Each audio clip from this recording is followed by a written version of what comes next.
네, 계속해서 예제-4 문서에서 자, 5번에 해당이 됩니다. 서류 접수 밑에 접수 방법 아래쪽에 커서를 두는데요. 한 줄 더 띄우겠습니다. 엔터를 쳐서 한 줄 띄워 주시고요. 접수 방법 밑에 커서를 둡니다. 자, 이 부분에 표를 만드시는데요. 자, 이런 표를 만들어 보도록 하겠습니다. 이 표를 만들기 위해서는 우리가 가로, 줄 개념이 필요하고요. 세로, 칸 개념이 들어가는데요. 자, 몇 줄이 되냐면 방법부터 문의 전화까지 5줄을 기준으로 만드셔야 됩니다. 옆에 보시면은 4줄이지만 많은 줄을 먼저 기준으로 해서 이 부분을 합치는 개념이 들어갑니다. 자, 5줄, 2칸. 세로는 칸의 개념입니다. 그래서 2칸짜리 표를 자, 이 부분에 만들기 위해서 자, 커서를 일단 자, 이 부분에 놓고요. 입력 탭에 가시면 표 기능이 있는데요. 자, 입력 옆에 드롭 버튼을 누르실 경우 표에서 자, 오른쪽 하위 메뉴 중에 표 만들기라는 자, 이 항목 도구를 클릭을 합니다. 자, 입력에서 표를 바로 누르셔도 되고요. 자, 이렇게 표 만들기 대화 상자에 보시게 되면 자, 줄과 칸의 개수를 지정하는 그런 칸이 나오죠. 5줄, 2칸. 자, 그리고 이 부분을 잘 보셔서 선택을 하십니다. 보통 이런 문서 속에 표를 작성하실 때는 대부분 표를 글자처럼 취급을 반드시는 아니고요. 글자처럼 취급해서 사용하는 예가 많습니다. 자, 만들기 눌러 보십니다. 자, 이렇게 되면 그 커서 있는 위치에 표가 만들어지고요. 자, 표를 선택하실 때 표 바깥쪽 테두리에다 마우스를 클릭하면 자, 이렇게 조절점이 생기는데요. 자, 이렇게 표 선택을 하시고 잘못 만들어졌을 때는 자, 딜리트 키를 눌러서 지우실 수가 있겠습니다. 자, 다시 한번 만들어 보고요. 자, 그렇다면 이 표에서 셀을 선택하실 때는 F5 키를 사용하게 됩니다. 자, 우리가 F7, F6, F5 요 세 가지 기억하시라고 했는데요. 자, 표가 만들어진 상태에서 첫 번째 셀에서 키보드에 F5 키를 눌러주시게 되면 셀 선택이 되는 거고요. 자, 이 F5 키를 2번 더 눌러서 즉 3번 누르시게 되면 셀 전체가 선택이 됩니다. 자, 이렇게 셀을 전체를 선택하고 키보드에서 컨트롤 키, 왼쪽에 있는 컨트롤 키보드 컨트롤 키와 방향 키를 이용해서 높이와 너비를 조절하실 때 자, 아래 방향 키를 누르시게 되면 높이가 조절이 되겠죠. 자, 그리고 위로 방향 키를 누르시면 줄어들겠죠. 자, 이렇게 적당히 자, 왼쪽 방향키, 오른쪽 방향키를 누르실 때 컨트롤 키가 눌러진 상태에서 조절을 합니다. 자, 이렇게 되면 전체적으로 모든 셀의 너비가 같이 늘어나고 줄어들기 때문에 표 전체 길이에 영향을 주게 되죠. 자, 그런데 ESC 눌러서 셀 범위 선택을 풀고 자, 이 세로 경계선, 첫 번째 칸과 두 번째 칸 경계선에 마우스를 갖다 놓으시면 자, 마우스 포인터 모양이 이렇게 바뀔 때 왼쪽으로 끌어주십니다. 자, 그러면 전체 너비에는 변화를 주지 않고 첫 번째 칸이 줄어들면 그 옆에 있는 두 번째 칸이 늘어나는 자, 이런 식으로 조절하실 때는 자, 직접 경계선에 놓고 조절을 하시면 됩니다. 자, 높이도 마찬가지입니다. 전체 높이를 조절을 할 때는 자, 이렇게 셀을 모두 선택하고 키보드의 컨트롤 방향키를 눌러서 자, 이렇게 조절을 하시게 되는데 하나씩 조절하시려면 이 경계선에 놓고 끌어주시면 되는 거죠. 자, 이렇게 하나씩 늘려서 조절을 하실 때는 자, 그러면 이 표 높이가 지금 동일하지 않은 상태로 지금 조절이 됐죠. 자, 그럴 땐 다시 한번 F5 셀에 커서를 놓고 F5 키를 3번 누르신 다음에 자, 이럴 때는 모든 셀의 높이를 조절하실 때 자, 이 영역에서 마우스 오른쪽 버튼 눌러서 사용을 하게 됩니다. 자, 표 안에서 마우스 오른쪽 버튼을 누르게 되면 표와 관련된 메뉴들이 보이시는데요. 셀 높이를 같게 눌러주시면 모든 셀의 높이가 평균치로 조절이 되게 됩니다. 자, 이렇게 표와 관련된 메뉴는 표 도구에서 사용하실 수도 있고요. 자, 이렇게 표 도구가 사실은 버전에 따라서 보여지는 게 조금 차이가 있기 때문에 도구 사용보다는 자, 표 작업은 마우스 오른쪽 버튼을 눌러서 사용을 하도록 하겠습니다. 자, 그리고 오른쪽 누르실 때 주의사항은 요 셀 중앙에서 오른쪽을 누르시거나 점에서 여기 빨간 점에서 오른쪽 누르시는 걸로 연습을 하셨으면 합니다. 왜냐면 선에다 놓고 오른쪽 버튼을 누르시게 되면 메뉴의 내용이 달라질 수가 있기 때문입니다. 자, 이렇게 해서 좀 주의하시고요. 자, ESC 눌러서 자, 범위를 해제합니다. 자, 그리고 이 표는 표지만 글자처럼 취급을 하셨기 때문에 자, 맨 오른쪽 뒤에 보시게 되면은 자, 이렇게 문단부가 보이죠? 자, 이 상태에서 클릭을 하고 기본 도구의 가운데 정렬을 하게 되면 이 표가 이 가로 너비를 기준으로 표가 가운데로 배치가 됩니다. 그러니까 드래그하시는 것이 아니고요. 예, 글자처럼 취급이 되어 있는 상태이기 때문에 기본 도구에서 가운데 정렬을 하실 수 있다는 것을 아시면 되겠습니다. 자, 요 뒤에다 커서를 놓고 하시면 돼요. 자, 그 다음에는 요 두 번째 칸에 두 번째 줄과 세 번째 줄이죠. 자, 이 부분을 합치는 겁니다. 그래서 두 셀을 선택을 하고 이렇게 드래그하시면 됩니다. 굳이 뭐 F5 키를 다시 누르지 않으셔도 돼요. 연속된 범위는 그냥 드래그하시면 됩니다. 자, 드래그하신 다음에 마우스 오른쪽 누르시면 두 개의 셀을 합친다. 셀 합치기를 눌러서 합쳐 놓으실 수가 있겠습니다. 자, 이 안에 내용물은요, 나중에 요 샘플 완성본을 보시고 써주시면 되니까 이 내용은 제가 생략을 일단 하도록 할게요. 수업 시간에 다시 말씀드리도록 하겠습니다. 자, 이렇게 합쳐 놓으시고요. 그 다음에는 테두리를 변경하셔야 될 때 전체 셀 F5 3번 눌러서 전체 셀을 선택을 하시고 마우스 오른쪽 버튼 누르시게 되면 셀 테두리 배경입니다. 셀 테두리 배경에서 테두리는 사실은 L 누르시면 바로 테두리를 변경할 수 있고요.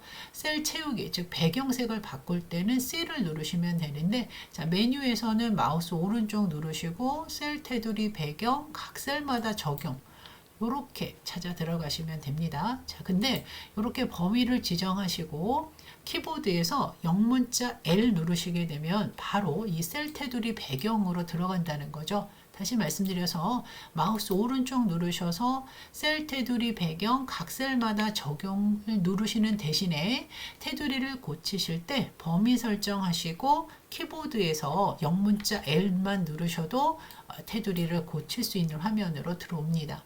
자, 그러면 테두리는요. 먼저 종류는 실선이고요. 굵기만 좀 바꾸도록 하겠습니다. 0.4로 하겠습니다. 0.4로 하시고 바깥쪽만. 자, 그러면 이 미리 보기 창에 적용된 것을 확인하실 수가 있겠죠. 자, 바깥쪽입니다. 바깥쪽 누르셔서 설정을 눌러주시게 되면 자, 그리고 ESC 눌러볼게요. 그럼 안쪽 선과 바깥쪽 선의 차이를 아실 수 있겠죠. 자, 이렇게 변경합니다. 자, 그리고 첫 번째 줄. 자, 이렇게 드래그 하시면 돼요. 첫 번째 줄은 드래그 하시고, 자, L 누르시게 되면 테두리 고치는 그런 기능이라고 말씀드렸죠. 자, 이렇게 해서, 키보드에서 L 누르셨습니다. 자, 그럼 바로 테두리 고칠 수 있고요. 테두리 종류는 이중선으로 하십니다. 자, 그리고 이중선은 아래쪽에만 적용을 합니다. 그래서 이 위치를 잘 보시고 적용된 상태로 확인하신 다음에 설정을 하시면 되는데 이때 배경도 고치겠습니다. 배경 색도 변경하기 위해서 배경 탭을 눌러 보시고 색. 자, 셀 테두리 배경은 같은 대화 상자에서 작업을 하시기 때문에 배경 탭이 눌러졌나 확인하시고 그 다음에 색을 누르시고 자, 면색에서 드롭 버튼을 누르신 다음에 자, 회색 계열을 선택을 해주시면 되겠습니다. 자, 이렇게 회색 아무 색이나 괜찮습니다. 회색을 선택을 하시고 설정 눌러주신 다음에 자, ESC 누르시게 되면 자, 이런 식의 표가 완성되는 것을 보실 수가 있겠습니다. 자, 표는 이번 주 수업의 가장 중요한 내용이기 때문에요. 간단하게 표 작성을 하시고 수업 시간에 좀 더 다양한 표에 대한 설명 드리도록 하겠습니다. 자, 마지막으로 이 아래쪽에 여러분이 글자를 좀 써주시면 좋겠는데요. 이 부분인데 자, 이 부분을 쓰기 위해서는 제가 그냥 복사를 좀 하도록 하겠습니다. 자, 여기서 004 종합 일자리 센터를 드래그 하셔서요. 컨트롤 C가 복사죠. 자, 복사하기. 자, 누르시고 맨 아래쪽에 빈 줄에서 컨트롤 V나 또 마우스 오른쪽 누르셔서 붙여넣기 합니다. 자, 그리고 이 글자를 쓰실 때 요 사이에 빈 줄에 클릭을 하시고, 자, 엔터를 좀 여러 번 입력을 해서 좀 아래쪽으로 좀 내리겠습니다. 자, 그리고 이 글자는요, 글자 크기를 20으로 합니다. 그리고 가운데 정렬하시고, 그리고 진하게 설정을 합니다. 자, 그런데 제가 먼저 보여드렸던 이 그 내용하고 이 모양하고 약간 좀 다르죠? 크기는 똑같지만 글자가 약간 퍼져 있는 것은, 자, 글자 모양에서 범위 설정하시고요.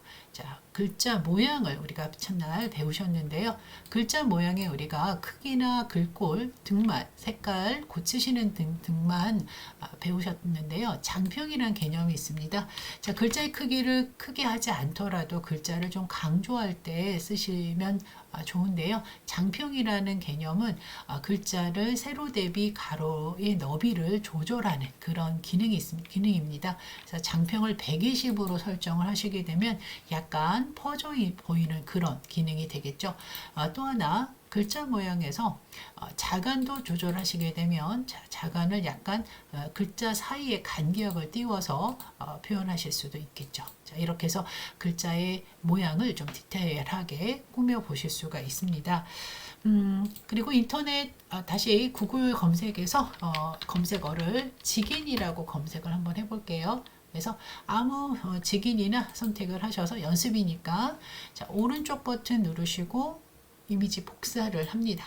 자, 복사를 하신 다음에, 자, 이 빈 공간에서, 자, 붙이실 때 인터넷에서 가지고 오는 복사한 내용은 일단 텍스트 형식으로 붙이시라고 말씀을 드렸죠. 자, 그러면 지금 보이지 않는 이유는요, 그림이 크기 때문에 이렇게 아래쪽으로 배치가 됩니다. 자, 그래서 이 그림을 클릭해 보면, 자, 불필요한 부분도 지금 같이 이렇게 그림이 직인 그림만 들어간 게 아니라 이런 빈 공백들이 지금 들어가 있어요. 그래서 이걸 잘라야 됩니다. 자르실 때 그림을 이렇게 클릭을 하시고, 자, 도구를 보시면 그림 도구가 보이는데요. 그림 도구에 자르기라고 있습니다. 자, 이 자르기를 찾으셨다면 클릭을 했을 때 이 조절점이 바뀌는 걸 보실 수가 있습니다. 자, 이렇게 바뀌는 부분이 있는데, 이 부분이 이 자르기 도구를 찾지 못하셨다면, 자, ESC를 누르시고 다시 한번 그림을 클릭을 하게 되면, 자, 요 조절점이 있는 요 부분에서, 자, 그대로 당기지 마시고요. 쉬프트 키를 누른 채 이렇게 드래그를 하시게 되면, 자, 좀 없어졌죠? 자, 요 공간, 자, 지금 다시 말씀드리겠습니다. 자, 요 조절점, 그림을 클릭했을 때 이 점이 있는 요 상태에서 키보드에서 쉬프트 키를 눌러서 드래그를 하시게 되면 드래그 하시는 만큼 없어지게 됩니다. 자, 그냥 드래그하시는 게 아니고요. 쉬프트 키를 눌러서 마우스 포인터가 바뀌는 것을 보시고 드래그하시는 겁니다. 자, 다시 한번요. 마지막 요 공간은 점에서 쉬프트 키를 눌러서 마우스 포인터가 달라지는 요 자르기 조절점으로 바뀔 때 눌러주십니다. 자, 그러면 이제 불필요한 공간이 제거가 되고, 자, 그리고 조절을 하게 됩니다. 자, 그러니까 여러분이 이 자르기를 할 때 그림 도구의 자르기를 찾지 못하셨을 때는 이 조절점에서 쉬프트 키를 눌렀을 때 이 자르기를 누르시게 되면 이런 모양이 자르기 조절점이에요. 그래서 이걸 확인하시고 드래그를 하셔야 됩니다. 자, 그러니까 이 조절점 양방의 화살표가 나올 때는 자르는 것이 아니라 크기를 줄이고 늘릴 때 사용되는 조절점이라는 것 다시 한번 말씀을 드리고, 자, 이렇게 잘라진 그림을, 자, 이 아래쪽으로 가져와서 조절하시기를, 자, 적당히 조절을 합니다. 자, 그리고 더블 클릭을 해서 이 그림을 더블 클릭을 하신 다음에 이 부분은 글자 뒤로 들어가야 돼요. 이 직인이. 그럴 때는 글 뒤로 속성이 중요하다는 겁니다. 자, 글 뒤로 속성으로 바꾸시고, 자, 그리고 자, 원하는 위치로 이동을 합니다. 자, 이런 식으로 직인을 그 도장을 이런 식으로 글자와 같이 배치하는 그런 개념이 좀 필요한데요. 이력서에 그림이 들어갈 때는 또 다른 속성으로 우리가 그림을 넣어야 됩니다. 그래서 어울림과 글 뒤로. 자, 지금 이 문서 속에서 자, 이 그림은 어울림으로, 자, 그 다음에 이 아래쪽에 있는 이 그림, 직인 그림은 글 뒤로 속성으로 작업을 하십니다. 세세한 내용은 수업 시간에 다시 한번 설명을 드리도록 하고요. 예습용으로 미리 여러 번 돌려서 보시고 수업에 참여를 하시면 좋겠습니다.